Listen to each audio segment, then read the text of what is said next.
the next thing you need to figure out with Easter preparation is your website, okay? People are going to look online before they go to your church. It doesn't matter how great your radio ad, it doesn't matter how great your billboard is, it doesn't matter how much you spend on TV or Facebook ads.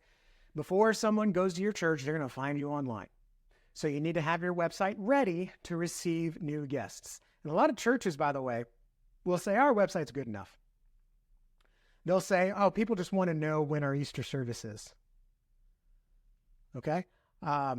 If someone came to me and said, hey, Justin, can I buy this remote? This is the remote for my fan over here. I can say, okay, yeah, I'll give it to you for $2. Or could I say, this remote? Yeah, I'll give it to you for $2, and you never have to get out of bed to change the fan speed or oscillate it. Feel like changing it, just click of a button, right? You understand that it's the same price, but one of them makes it worth it, okay? Someone's going to go to Easter on Sunday. Can you communicate through your website that it's going to be worth it to go to yours? And by the way, if you have not watched the first half of the podcast episode or the video before this on messaging, stop watching right now and go watch that video. Connie's going to put a link up in the top bar somewhere to go to that video because this is not practical. This is not doable. This is going to be worthless, everything I share with you now, if you don't have the proper foundation of what kind of message you need for Easter. So go watch that video. So the mistakes I see churches make is they just make an Easter slide, an Easter PowerPoint slide, and slap it on the homepage. And yep, all right, people know when our Easter is. People know what to expect. That's not good enough. Again, I talked about it in the last segment. People don't go to church because they don't know when it is. They don't go to church because they don't see how it fits in their lives. And they especially don't go to church after Easter because they don't see how the church other than Easter cares about them. That's where that messaging comes in. The other mistake I see, and this one drives me nuts, is the website looking like the church is on hold for Easter. Meaning you go on the website, there's no events in March, it's just click here to plan Easter, and it looks like you don't care about anything but Easter. All right? If you overtake your church's website with Easter anytime before the week of Easter, it makes it look like you're just a church worth going to on Easter. All right? I'm going to share with you how to make sure that doesn't happen so you can promote Easter, get people inspired to come on Easter, but if God's pulling on their heart a little bit earlier, you're not getting in their way. All right? So if you want to not see if you don't want to see such a large decrease after Easter, meaning people are coming to you and they're reinvesting in you, reinvesting in your message, more importantly, obviously reinvesting in what Christ is doing in their lives. If you want more people to seriously consider coming to you on Easter, a lot of churches are like, oh yeah, Easter's great. We got 1,000 website visitors. We normally get 400. Okay, you had an extra 600 website visitors. How many did you have show up in church? An extra 3 families? That means people were interested and you didn't meet their desires and they left and they never came back again. You want to have more people seriously considering you. Not only that, you want to have them begging to remind them to come to you on Easter because there's something great for them. So real quick, I said this segment is going to be a short one. Here's what you need to do to get your website ready for Easter. Number one, make sure all your details are up to date. Most churches already do this. Some don't.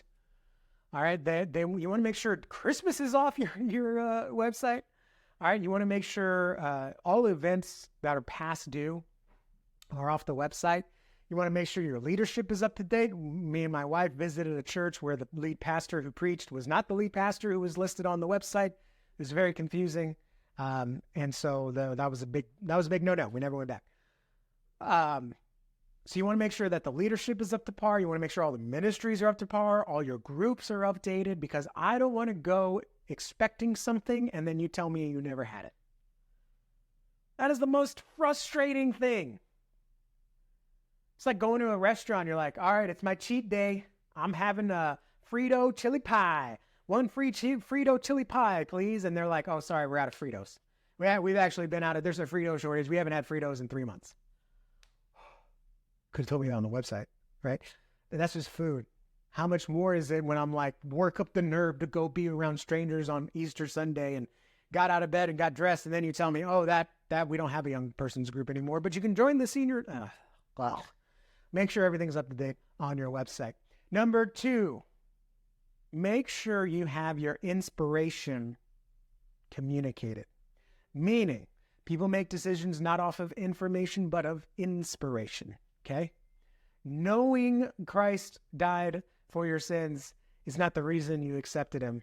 You are inspired by the stories that other people told, the stories they lived, the stories of the Bible, wonders and signs that you may have saw in person, or the pull of God. But it's not information alone.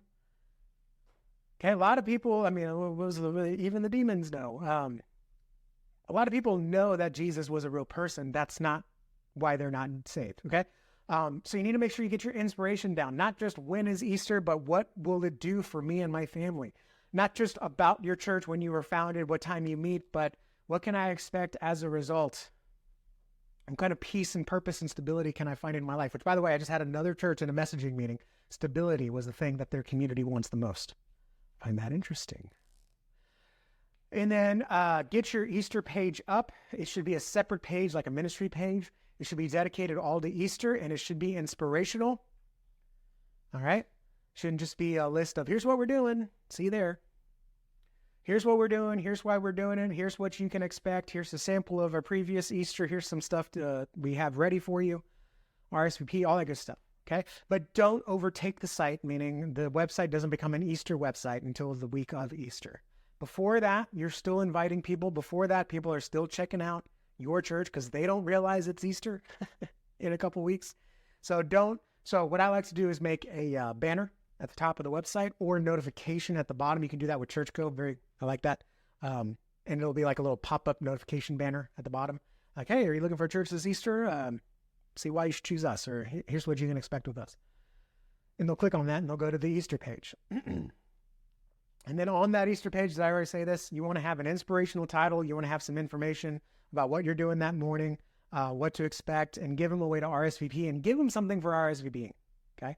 If you got kids, let us know they're coming. We'll prepare a special Easter bag.